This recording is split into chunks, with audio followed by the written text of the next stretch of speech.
చాలా villages survey చేశారు.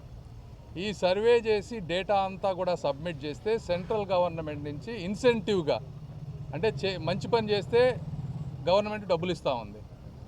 అయితే 2-3 సంవత్సరాలు జగన్మోహన్ రెడ్డి గారు ఇది సర్వే చేసినా ఇన్సెంటివ్కి అప్లై చేయలేదు. ఇన్సెంటివ్కి ఎందుకు అప్లై చేయలేదంటే పూర్తిగా వర్క్ ఎండ్ టు ఎండ్ చేయలేదు. సర్వేలు చేశారు, రీసర్వే చేశారు, కానీ అందులో చాలా ఇష్యూస్ ఉన్నాయి. రైతులకి సంబంధించినటువంటి గ్రీవెన్సెస్ కొన్ని లక్షలు ఉన్నాయి. ఆ గ్రీవెన్సెస్ని అడ్రస్ చేయకుండా ఫైనలైజ్ చేయకపోవటం వల్ల వీళ్ళు అప్లై చేయలేకపోయారు, డబ్బులు తెచ్చుకోలేకపోయారు.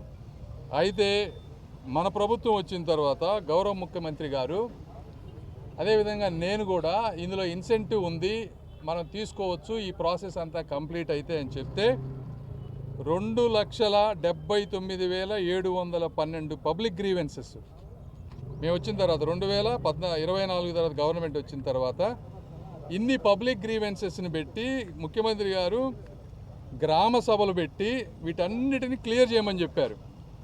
ఇందులో ఎక్స్టెంట్ వేరియేషన్ 99,000 కేసులు, జాయింట్ ల్యాండ్ పార్సిల్ వచ్చేటప్పటికి 64,000 కేసులు, రెవెన్యూ రిలేటెడ్ ఎర్రర్స్ 1,14,000, మొత్తం కలిపితే 2,79,000. ఈ కేసులన్నీ మేము సెంట్రల్ ఇక్కడ కోఆర్డినేట్ చేసుకొని రెవెన్యూ డిపార్ట్మెంట్లో క్లియర్ చేస్తే అప్పుడు అప్లై చేసాం ఇన్సెంటివ్కి. అక్కడ ఇచ్చిన మొత్తం నామ్స్ అన్నీ ఫాలో అయిన తర్వాత డబ్బులు వచ్చినాయి. కాబట్టి మేము గౌరవ ముఖ్యమంత్రి గారికి కృతజ్ఞతలు చెప్పాము, ఇదంతా కోఆర్డినేట్ చేసి ఇవన్నీ క్లియర్ చేసినందుకు. ఇది నంబర్ 1. ఇది మీరు కొంత వర్క్ చేశారు, మేము కాదనట్లేదు. మీ మీద వ్యతిరేకత రావడానికి కారణం సర్వే రీసర్వే కాదు. మీ మీద వ్యతిరేకత రావడానికి కారణం ఇంకొక 3 ఉన్నాయి.